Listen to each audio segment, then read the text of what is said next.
আরেকটা জিনিস আমাদের ধ্বংস হয়ে যাচ্ছে, আমাদের শিক্ষার্থীরা মোবাইল। আমি মনে করি প্রত্যেকটা অভিভাবককে সচেতন হতে হবে, যে তার সন্তানকে বোঝাতে হবে যে এখন তার মোবাইল দরকার না। হ্যাঁ, আমরা বলতে পারি প্রত্যেকটা জিনিসই কিন্তু সুফল এবং কুফল আছে। মোবাইলের অবশ্যই সুফল আছে, কিন্তু সেই সুফলটুকু কিন্তু আজকের এই 12-13 বছর ছেলেমেয়েদের জন্য এই মোবাইলটা কিন্তু পারফেক্ট না।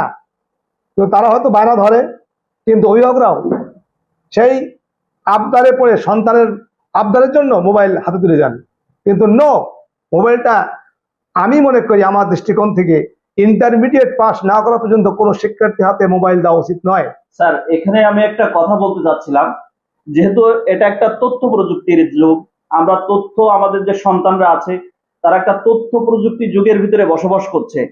তো এই তথ্য প্রযুক্তির সাথে মিল রেখে যেহেতু এখানে আপনি মোবাইলের কথা বলছেন, সেহেতু মোবাইল তো এখন আমাদের তথ্য প্রযুক্তির সাথে আমাদের জীবনের সাথে এটা মিশে গেছে। তো আমাদের যারা ছেলে মেয়ে আছে এই তথ্য প্রযুক্তির যে বিপ্লবের মধ্যে তারা রয়েছে, এই তথ্য প্রযুক্তিটা তারা শিক্ষাক্ষেত্রে কিভাবে ব্যবহার করতে পারে? হ্যাঁ, আমি তো সে কথা একটু আগে বললাম যে ভালো এবং মন্দ দুটো দিক আছে অবশ্যই, কিন্তু যে ভালো দিকগুলো আছে, অবশ্যই ভালো দিকগুলো আছে, কিন্তু সেইগুলো তো সিনেমা গ্রহণ করেন, এই বোধটুকু তাদের এখনো তৈরি হয়নি। যার কারণে এই প্রযুক্তিগত জ্ঞান অবশ্যই দরকার, এবং মোবাইলটা এমন একটা পর্যায়ে চলে আসবে বা আসছে যে দৈনন্দিন তাদেরও দরকার হবে, কিন্তু ইন দিস মোমেন্ট, এই মুহূর্তে তাদেরকে দরকার না, কারণ তারা এখন ইনম্যাচিউর।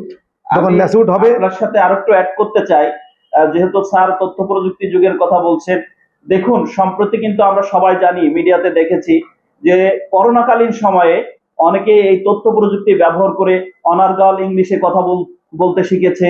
অনেকে দেখা যাচ্ছে বহির্বিশ্ব তাদেরকে অতি আগ্রহ স্বরে টেনে নিয়েছে।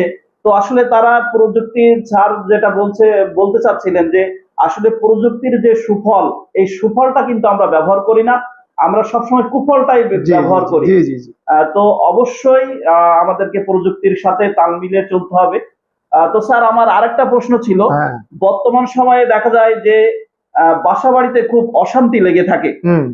তো এই অশান্তির কারণে আমি দেখেছি নিজে পরখ করে, যে বাবা মায়ের ভিতরে অশান্তি, দাদা দাদি নানা নানির ভিতরে অশান্তি, এই যে পারিবারিক যে অশান্তি, এই অশান্তির ভিতরে আমাদের ছেলেমেয়েরা আসলে আজ নিমজ্জিত যুগের সাথে তাল মিলিয়ে, তো এই বাড়িতে একটা শান্ত পরিবেশ সৃষ্টি করার দরকার কিনা ছাত্রছাত্রীদের জন্য? আমি অত্যন্ত আন্তরিকতার সঙ্গে আপনার ধন্যবাদ জানাই একটা সুন্দর প্রশ্ন করার জন্য। এই প্রশ্নের উত্তর দেওয়ার আগে আমি একটা এক্সাম্পল দিতে চাই। আমার শিক্ষকতা জীবনে অনেক ট্রেনিং নেওয়া হয়েছে খুলনা টিটি কলেজে। একটা ট্রেনিং, এক ট্রেনার বলছিল, আপনি যে কথা বললেন যে আজকের আমাদের সন্তানরা ওই পিতামাতার সংসারে থেকে একটা অশান্তিপূর্ণ পরিবেশ তাদের ভিতরে মানে অলরেডি পরিলক্ষিত হচ্ছে, অলরেডি তাদের ভিতরে পুশ হচ্ছে। বাচ্চা এই ঘরে টেবিলে পড়ছে, পাশের ঘরে ঝগড়ায় লিপ্ত হচ্ছে। হ্যাঁ, আমি বললাম তো অত্যন্ত ধন্যবাদ, আন্তরিকতা ধন্যবাদ জানাই এই প্রশ্ন করার জন্য।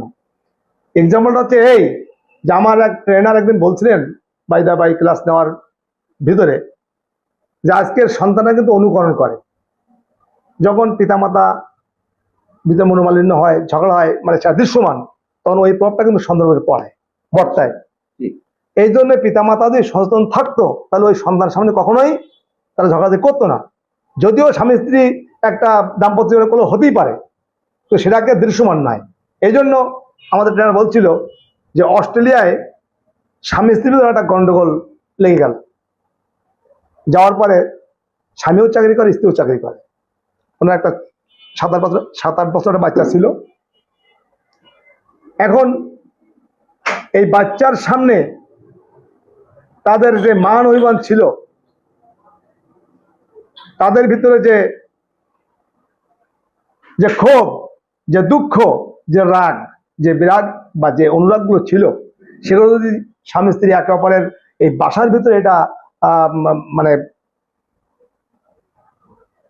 এই গন্ডলটা বাধাই দেয়, যে কম্প্রোমাইজ, যেটা হ্যাঁ, এটা যদি না সন্তানদের মুখের দিকে তাকায় যে পাশের ঘরে আমার সন্তান পড়াশোনা করছে, আমি কেন আর এক রকমের ঝগড়া করছি, যেহেতু এই এই সন্তানের সামনে যদি ঝগড়াঝাটি করে, এই প্রভাবটা অবশ্যই সন্তানের বর্তাবে। এ কারণে এই অস্ট্রেলিয়ার এই পিতা এবং মাতা অত্যন্ত সচেতন, শিক্ষিত বা শিক্ষিতা মহিলা বিধায় তারা মনে করেন একটা পার্কে দাওয়াত দিল, একেবারে স্বামীও দাওয়াত দিল, স্ত্রীও দাওয়াত দিল। এই পার্কে যাওয়ার পরে তাদের ভিতরে রাগ, যে অভিমান, যে ক্ষোভ, যেগুলো সবকিছু ঝেড়ে মুছে ওখানে রেখে আবার ঠিক ঠান্ডা মস্তিষ্কে অত্যন্ত মানে কি বলা যায় সুন্দর পরিবেশে আবার বাসায় ফিরে আসলো। এটাতে কি প্রমাণ হয় যে ওই পিতামাতা অত্যন্ত সচেতন যে এই প্রভাবটা আমাদের সন্তান না বর্তায়। তা আজকে আমরা যেহেতু বাংলাদেশে বসবাস করি, আমি মনে করি আজকে আমার ডাক্তার সাহেব যে প্রশ্ন করলেন, আমি প্রত্যেকটা অভিভাবক এবং অভিভাবকের কাছে আমার ঐকান্তিক দাবি যে আপনারা সন্তানের সামনে শত দুঃখ, শত রাগ যাই থাকুক না কেন, সন্তানের সামনে কখনোই বহির্প্রকাশ ঘটাবেন না। তাহলে ওই সন্তানের কিন্তু অনুকরণ করে ওইরকম সংসার অশান্তি সবসময় লেগেই থাকবে। আলহামদুলিল্লাহ, খুবই সুন্দর গঠনমূলক আলোচনা করেছেন স্যার। এটা এটা কিন্তু বর্তমান সময়ে একটা মানে বিষাক্ত বিষ বাষ্পের মতো ছড়িয়ে যাচ্ছে। তো স্যার খুবই গুরুত্বপূর্ণ আলোচনা করেছেন, কারণ এই পারিবারিক স্যার তো আপনাকে পড়াবে হচ্ছে মাত্র 6 ঘন্টা থেকে 5 ঘন্টা, কিন্তু আপনি বাসায় আর বাদ বাকি সময় পার করবেন। এই বাদ বাকি সময় যদি আপনার বাসার ভিতরে অশান্তি থাকে, তাহলে আপনার ওই সন্তান এর উপরে কিন্তু এই প্রভাবটা আসবে। এবং বর্তমান সময়ে এটা কিন্তু মানে একটা মানে কি বলবো অ্যান্টিবায়োটিক ওষুধের মতো এই স্বামী স্ত্রীর ভিতরে পারিপার্শ্বিক যে ঝামেলা, এই ঝামেলা কিন্তু এই সন্তানরা এখন বর্তমান সময়ে বেশি বহন করছে। তো খুবই গুরুত্বপূর্ণ আলোচনা